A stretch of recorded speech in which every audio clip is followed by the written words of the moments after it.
was your role in World War I? I was stationed in France. I was there for 4 years. 4 years. And were you working in a military hospital then? In a hospital. They were huts, really, a whole string of huts, and woods around us.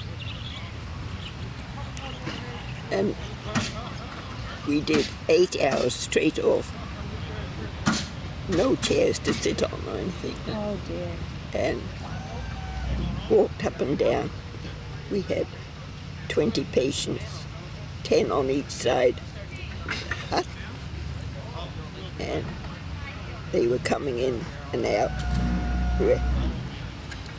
many times, sometimes more than every week, and sometimes less. And when it was a bad night, a light night, we knew the Germans were coming. If we were off duty, we would take our blanket and go into the woods and hide. But if we were on duty, I just used to walk up and down the ward and hoped to cheer up the men a bit, because they tried to get under their beds and everything, but you can't get under the bed. They weren't big enough.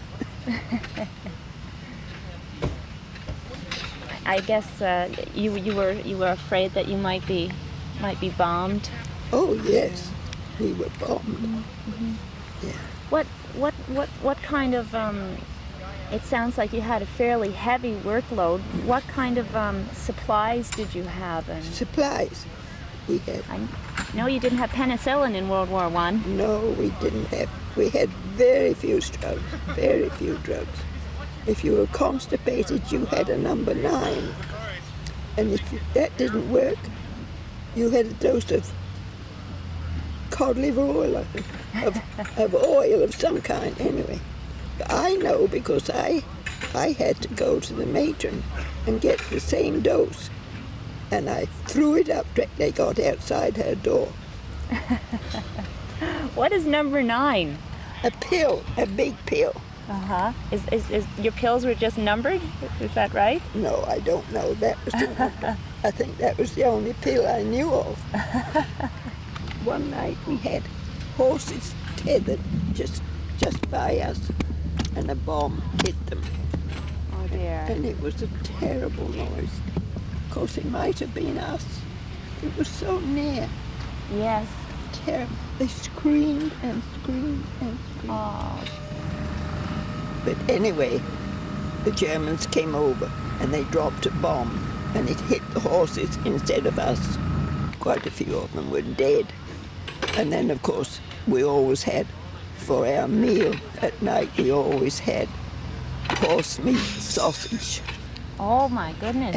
And potato and nothing else, nothing. That's what you used to eat regularly for meat, was horse meat? Quite often, yeah. Almost every night anyway, horse meat, sausage.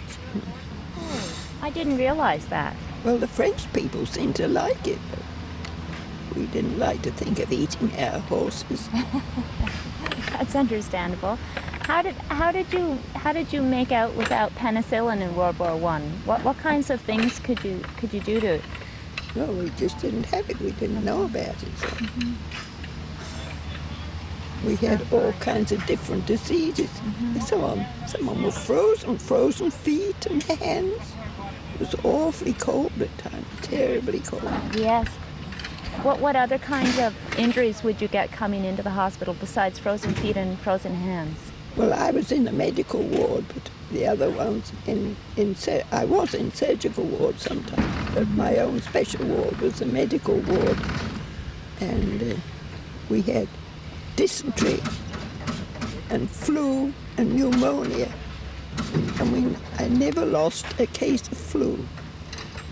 The doctor came one night and he said, "Don't call me unless you have pneumonia tonight." Poor man, he looked absolutely worn out. That was the doctor. Oh boy. Yes, I imagine the working conditions sometimes were very, very trying for you. I imagine sometimes your 8-hour shifts went a little overtime.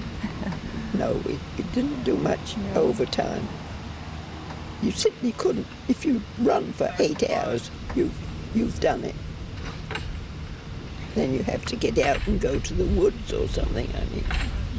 Or then they dug trenches for us. They thought that might be safer. But they still were very damp and you apt to get chilled. So when you weren't working, you spent a lot of your time in the trenches and in the woods for safety? Oh, yes, dear. Yeah. That must have been, you must have really been roughing it. My gosh, I Oh. can't imagine what it would be like to, The worst. it must have been awful cold. Yes, it was. One night, when I went to get up early in the morning to clean my teeth, and I took the toothbrush and scrubbed my teeth, Yeah.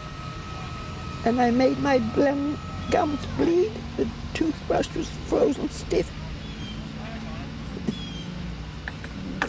You know how you go quickly. Your worst moment? Isn't that right? Pardon me, Michael? The worst moment and the good moment? We never had dancing in the war. There was never any dancing allowed. No dancing. There were strict regulations, were there, for nurses? No dancing. Could you tell me where you, sorry, But Mrs. on McKenna. Sunday afternoon, if you were off duty, we'd have a little tea party. Now, I don't remember anything to eat, but I know we had tea. And the colonel would send so many of his officers down, to have games with us for a couple of hours or something like musical chairs or postman's knock or different things like that, just to keep warm. I mean, we were always cold. I never knew France could be so cold. And it was. Where were you stationed in World War II? World War II, I wasn't stationed anywhere. I was married here. Lived here then. I was in the IODE in World War II. I did a lot of. I got my pin on here somewhere. One of my pins, my 50-year pin, an IODE. My goodness. Can I ask you, what does IOED stand for, please? Imperial Order of the Daughters of Nurses. Wait a minute, I've got that wrong. Empire. Imperial Order, the Daughter of Empire. Daughters of the Empire. Were there many nurses with you in France when you were back in France in World War II? Was that No, I didn't and go World War back. One? Excuse me. Was that the main role of women in World War One? Do you think, was it mainly in nursing, or were women doing other things in World War One? Yes, they were working on munitions. They were working on everything. What kinds of things were women doing in World War One? Well, you see, I didn't have anything to do with them, but I mean, I know they were working on munitions and making, see, all the soldiers' clothing and boots and everything all had to be made. And that a lot of that was made in Britain, I understand. Yes. Can you just tell me, what was your most memorable experience in World War One? Is there one day or one event or one person that sticks out in your mind? Oh dear. We made many friends of the girls.